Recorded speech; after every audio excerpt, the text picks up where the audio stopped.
kind of like how the Philadelphia Museum of Art, with all of its steps, has become famous for the so-called Rocky Run. But a newer event at a Swiss university has a scene and a challenge all its own, and just looking at it could make your head spin.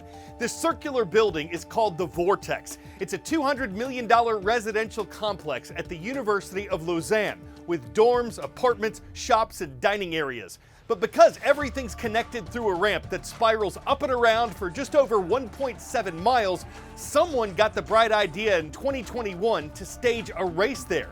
This is not a steep slope. An organizer says it's only a 1% grade, and racers say they don't really feel the 88.5-foot climb. Because especially the middle levels start looking exactly the same, signs are installed letting runners know what lap they're on so they don't get disoriented. There's music, encouragement, excitement, and athleticism here. One of this year's 2,000 runners said they're all a bit like a big family.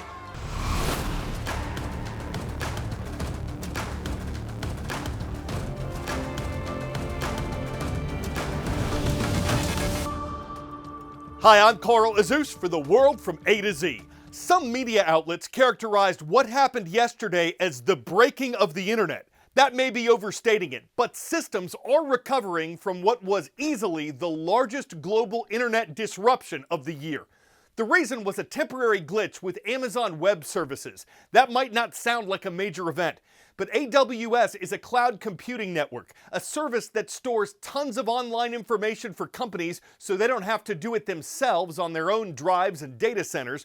And Amazon's cloud network is the largest and most profitable one on the planet. It's relied upon by hundreds of major companies, including AT&T, Snapchat, Disney+, Delta and United Airlines, Venmo, Facebook, Roblox, McDonald's. When Amazon Web Services has an issue, so can these brands. What impacted them and millions of users was reportedly caused by a technical problem. Cybersecurity experts do not think it was a cyber attack, and it began overnight from Sunday into Monday. By yesterday afternoon, AWS said the problem was fixed, but it also said significant errors remained after that as organizations struggled to get their systems running properly again. This has happened before with AWS and other cloud providers. Computer scientists interviewed by Reuters News say a big part of the problem is that so many companies all rely solely on the same service. They add it shows how dependent we've become on a, quote, relatively fragile web. Word of knowledge. Which of these famous artworks was stolen from the Louvre in 1911? Mona Lisa, Venus de Milo, The Starry Night, Michelangelo's David.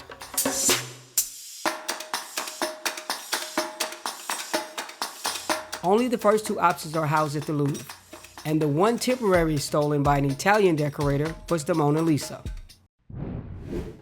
In what appeared to be a professional heist, robbers used a truck-mounted ladder to gain access to the Apollo Gallery, one of the most ornate rooms in the Louvre Museum. They made off with artifacts from the French crown jewels that date back to the Napoleonic era. Well, I think it's the heist of the decade. Art recovery expert Arthur Brand says Napoleon's crown jewels are too hot for the robbers to sell as they are. He believes they'll likely dismantle them. There is gold in it, silver in it, diamonds in it. You can melt down the gold, you can melt down the silver, you can cut the jewels, and if you sell them separately, there is no lead to this theft. New video shows police examining the window thieves entered the museum through, as well as the blowtorch and angle grinder found at the scene. Among the items taken was a diamond and sapphire jewelry set, including a tiara and necklace. Experts say that the chances of recovering the jewels get smaller and smaller as more time passes. I think that the moral of the French people are going to be totally broken by this new episode from a very, very bad Netflix film. The robbery took only 7 minutes, with the suspects fleeing on motorcycles, according to officials. They should have security much better than this. People shouldn't be able to just drive up with a vehicle and, climb into a window.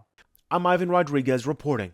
On this date in world history, old Ironsides isn't just how Grandpa describes himself at Thanksgiving. It's the nickname of the USS Constitution, one of the oldest commissioned warships on the planet, and it was launched on this date in 1797. During the War of 1812, as the Constitution was winning multiple victories, the nickname Old Ironsides was given because cannonballs seemed to bounce off the ship's hull. The Constitution is now used for naval training, a teaching tool, and is part of a museum commemorating its service. This was the date in 1854 when Florence Nightingale and a team of nurses left Britain to assist wounded soldiers in Turkey during the Crimean War. The women's tireless efforts to provide care, clean clothing, and meals to the wounded helped establish the foundations of modern-day nursing and substantially reduced the death rate of the soldiers. Nightingale came to be known as the Lady with the Lamp because she'd make rounds at night, checking on and comforting the wounded. Your school can unlock all this with a $25,000 travel scholarship. Teachers, enter now for the chance to win.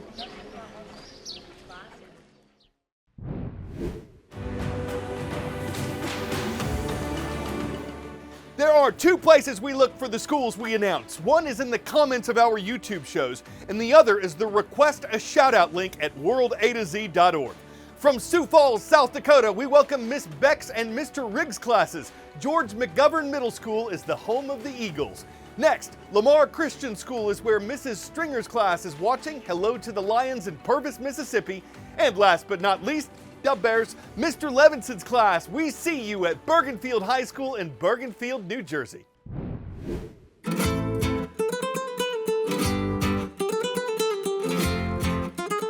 Where in the world?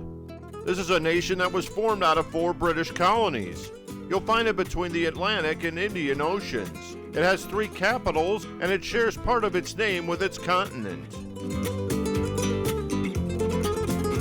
This is South Africa, and its capitals are Bloemfontein, Cape Town, and Pretoria. This thick green mat extends as far as the eye can see in South Africa. And while it's kind of pretty, no one wants it here. It's an invasive aquatic plant from South America called Salvinia minima. But this might be good news. This is also the site of a pilot project to stem the plant's invasion. Salvinia have been steadily taking over bodies of fresh water in the northern region of South Africa, causing eco-havoc and creeping into neighboring countries. South Africa's Gauteng province already struggles with water issues, including supply outages, increasing demand, and aging infrastructure. The speedy growth puts pressure on the government to act quickly. This plant, like other invasive species, will block out the sunlight that other organisms rely on. If they block out the sunlight into the water body, there can be no oxygen in that water body because the plants in that water body won't be creating oxygen through photosynthesis. If there's no oxygen, there's no fish, there's no crabs, there's no insects, and so you completely destroy or alter the aquatic ecosystem. Now, researchers are calling them back up from little black beetles called weevils. They're hurling them into this dam with the aim that the weevils and their larvae will munch their way through the salvinia, damaging the plant's tissue until it becomes waterlogged and sinks. Weevils have proven effective in controlling salvinia in Florida, and now scientists from South Africa and the United States are working together to gather a population of the bugs in southern Africa, setting up rearing stations near various dams. The tiny weevils are traveling a long way from home to get there, 8,700 miles from Louisiana. Fighting an invasive species by adding another non-native species? Well, researchers say the weevils should not damage the local ecosystem, but it's also hard to know all the repercussions. South Africa is playing the long game with these beetles. They don't expect to see a major difference in the water for about a year.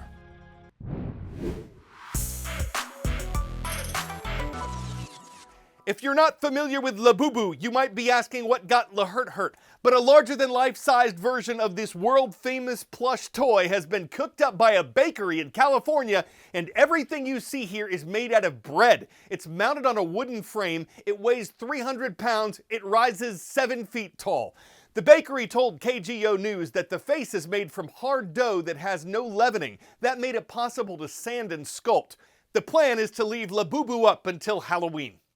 at which point it'll be stale, ready to discard, and need to come down. So the yeast they could do is find someone who knows wheat he's doing and enrich him to baguette before it gets too mold from loafing around, crumbles, and isn't worth a pumpernickel. I'm Carl Azuz, baking up puns on the world from A to Z, and we hope to see La Yu tomorrow.